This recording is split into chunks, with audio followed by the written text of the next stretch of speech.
Alô, meus irmãos e minhas irmãs, em Cristo Jesus. Paz seja contigo, com todos nós, com cada um de nós, né?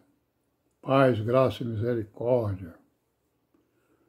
E amém, né, irmãos? Graças a Deus, estamos aqui em perseverança, em vigilância, como as virgens prudentes, né, em obediência, segurando aí a lâmpada da palavra, né? A lâmpada, a candeia que tem a chama da fé e da esperança, tem o azeite das obras, que alimenta a fé e a esperança e vice-versa, né? Amém, graças a Deus. Estamos aqui, né?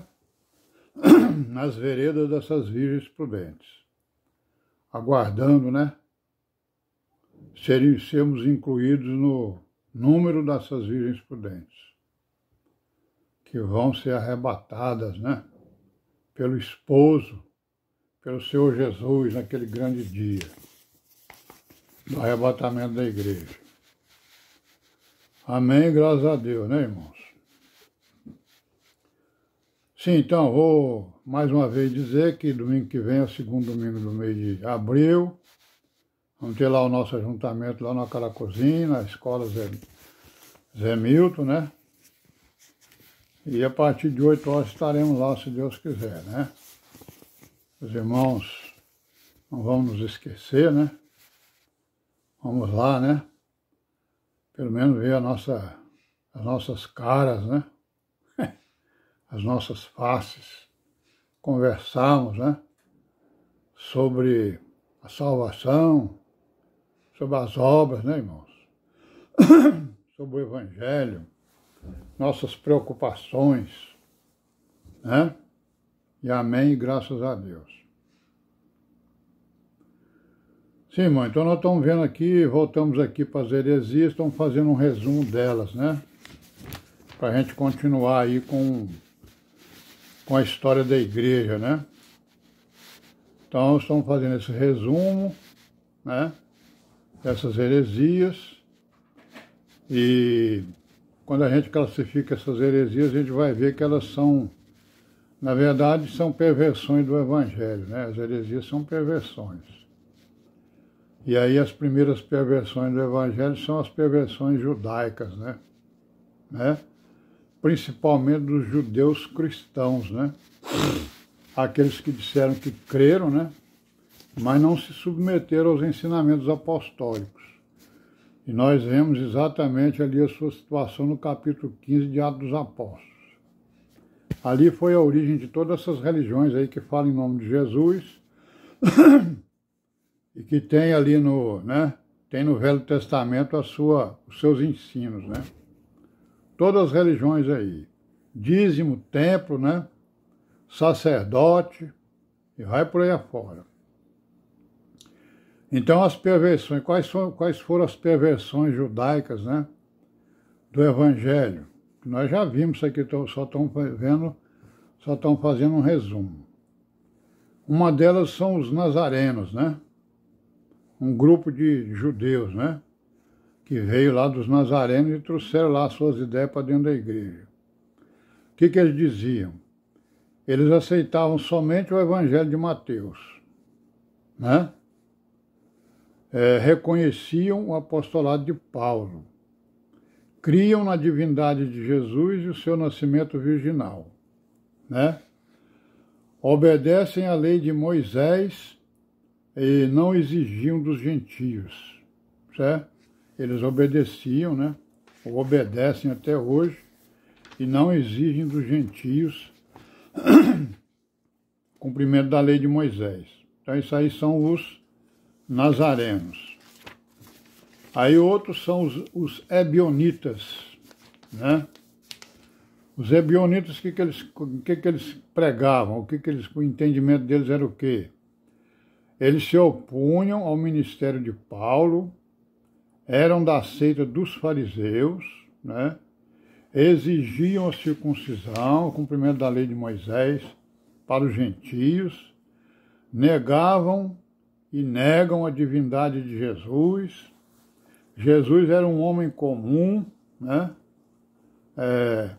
Ele foi escolhido como Messias no batismo de João para fazer a obra de um profeta e de um mestre, né?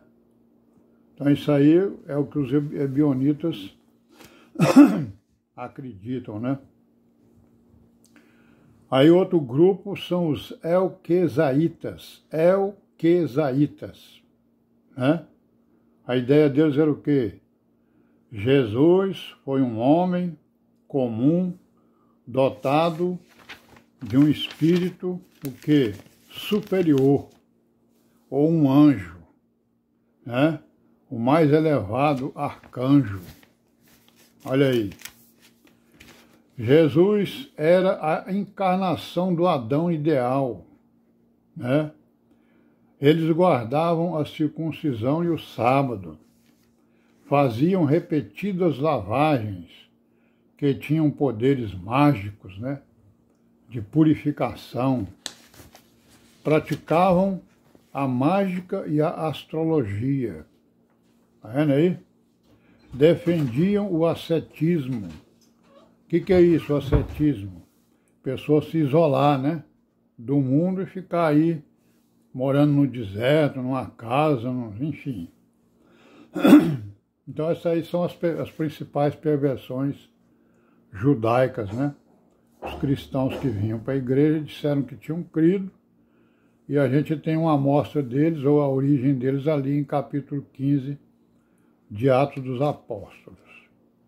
E as perversões gentílicas, quais são? As principais, né? A primeira delas é o gnosticismo, que nós vimos, né? O gnosticismo é o quê? É uma mistura, né, de elementos judaicos, né, de doutrina apostólica, de doutrinas pagãs, né? Então o gnosticismo ele misturou o judaísmo, o cristianismo e várias doutrinas pagãs, né? E foram vários sistemas gnósticos. Cada mestre do gnosticismo tinha um sistema diferente, parecido um com o outro, né? Agora, o que era comum entre eles? Se eram vários grupos. Comum entre eles era o quê? Era o que eles chamavam de o dualismo, né? O dualismo caracterizado pela existência de dois deuses, um superior ao outro, né? Dois deuses, um do Velho Testamento, que era um Deus sanguinário, e o Deus do Novo Testamento, que era um Deus pacífico, né? Então isso aí é comum entre eles. Outra coisa que é comum entre eles é que existem deuses intermediários, né? Tem o Deus criador dos céus e da terra, o Deus infinito, né? Aí tem o Deus do Velho Testamento. Aí tem outros deuses intermediários, né? Certo?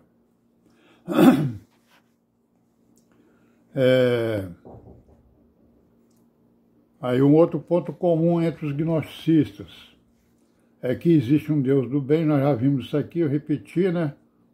Existe um Deus que é o Deus do bem e um Deus que é o Deus do mal. E este foi o criador do mundo, ó. Então o Deus do mal foi quem criou o mundo, né? O mundo não foi criado pelo Deus bom. Por isso é que o mundo é mau. Tá vendo? Aí o que os gnósticos, né, têm de entendimento, né? O Deus mau é o Deus de Israel, é o Deus do Velho Testamento. O Deus do bem, ele é inacessível, né? Ninguém chega até ele, né?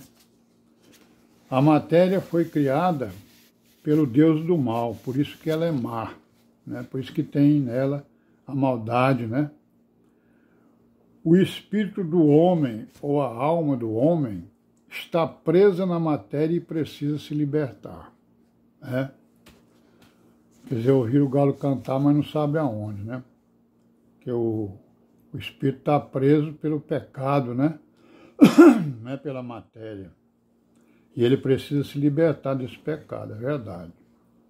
O Deus do bem enviou um emissário para libertar a alma, né, o espírito do homem, né? Alguns cristãos assumiram que Cristo é este emissário, Então nem isso eles assumiram, né, que Jesus Cristo era o Redentor, né? E nós vamos parar por aqui, né, irmãos? Amanhã nós continuaremos, se Deus quiser. Paz seja com todos nós e amém.